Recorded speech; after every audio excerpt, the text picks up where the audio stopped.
প্লেটটা দিলেই এরা নেমে আসে।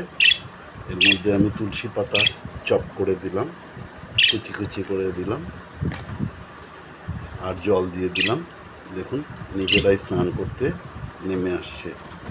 এই স্নানটা এদের প্রয়োজন, কারণ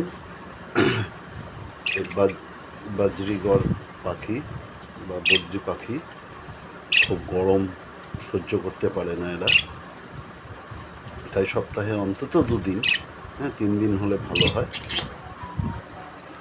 এরা যাতে সেলফ বাথটা নেয় সেটা নজর দেওয়া উচিত। আস্তে আস্তে সবাই এক এক করে নেমে আসবে। তার মধ্যে এই দুটো পাখি আমার, সাদাটা আর এই ব্ল্যাক টাইপের যে দুটো আছে, এরা সবচেয়ে আগে আসে।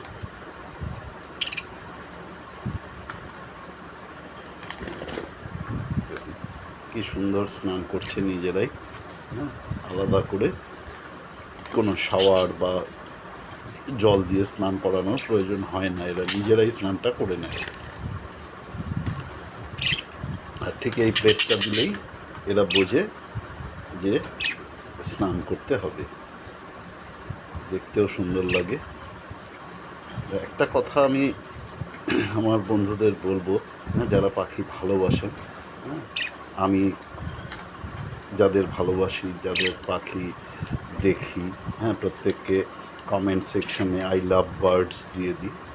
আপনারাও একটু কমেন্ট করবেন, এবং আজ পর্যন্ত আমি যেটা বলিনি কাউকে কোনো দিন, যে একটু সাবস্ক্রাইব করে দেবেন আমার চ্যানেলটা।